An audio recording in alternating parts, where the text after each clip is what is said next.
আহলে জামাত আপনাকে আহলে গোলাপ শুভেচ্ছা নারায়ে তাকবীর আল্লাহু আকবার নারায়ে তাকবীর আল্লাহু আকবার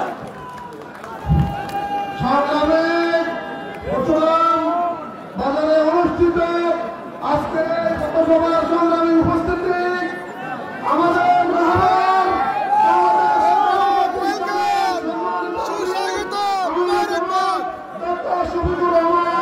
আমাদের মাঝে উপস্থিত হয়েছেন। আমরা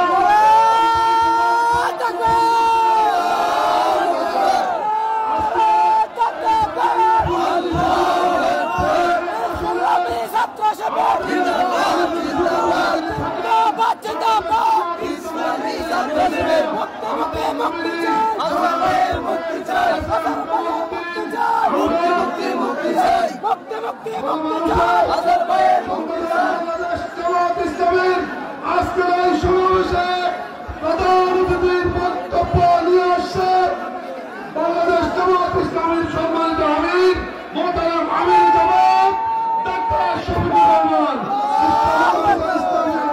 ডক্টর শফিকুর রহমান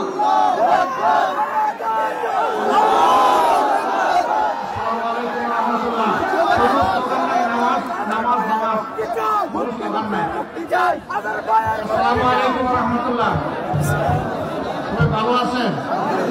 আল্লাহ তাআলা সবাইকে ভালো রাখুন, আমরা দোয়া করি। আলহামদুলিল্লাহ আমরা এসেছিলাম, আপনারা জানেন যে গত বন্যার সময় বাংলাদেশের উপর ভারত যে দুর্যোগ চাপিয়ে দিয়েছিল, বাঁধ থেকে সারা এলাকাকে ভাসিয়ে দিয়েছিল, সারা ফেনীতে, এর পরবর্তী পর্যায়ে নোয়াখালী এবং লক্ষ্মীপুর এসে গিয়েছিল। আমরা তখন এসেছিলাম, কিন্তু যানবাহন পর্যাপ্ত না থাকায় আমরা আপনাদের কাছে পৌঁছতে পারি না। আমাদের মনে কষ্ট লাগছিল যে আসলাম কিন্তু দেখে যেতে পারলাম না। তখনই কথা দিয়ে গেছিলাম যে পরবর্তী পর্যায়ে আসবো, দেখবো এবং এই ব্যাপারে কথা বলবো। আজকে আমরা গিয়েছিলাম সেই বাঁধ এলাকা দেখতে, ভাঙ্গন এলাকা দেখতে। আমরা দেখে এসেছি ফেনীবাসীর এই দুর্ভোগ কিভাবে দূর হয়, এর স্থায়ী সমাধান কিভাবে হয়, তা নিয়ে অবশ্যই সরকারের সাথে আমরা বসবো এবং কথা বলবো। এর সমাধান অবশ্যই করতে হবে। আমি শুধু আপনাদেরকে বলবো যে রাষ্ট্রকে একটা ভালো জায়গায় নিতে হলে দুর্নীতি এবং দুঃশাসন মুক্ত একটা দেশ আমাদের লাগবে। কোনো দুর্নীতিও থাকবে না, দুঃশাসনও থাকবে না। আল্লাহ তাআলার কোরআনের ভিত্তিতেই কেবল এটা সম্ভব। আমাদের ইসলামিক সেই কোরআনিক শাসনের জন্যই লড়ে যাচ্ছে।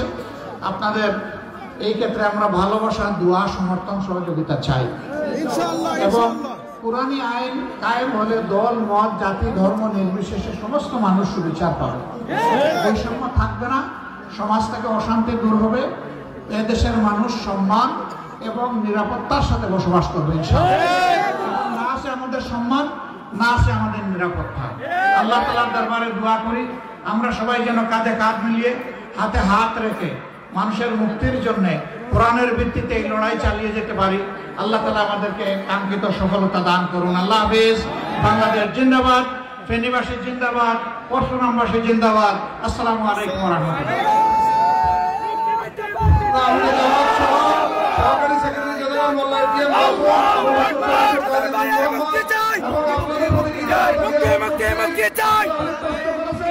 এই এলাকা বাংলাদেশ জামাত ইসলামীর এই ইসলামী আন্দোলন মজবুত দুর্গে পরিণত হবে ইনশাআল্লাহ, আর শক্তিশালী গাড়িতে পরিণত হবে।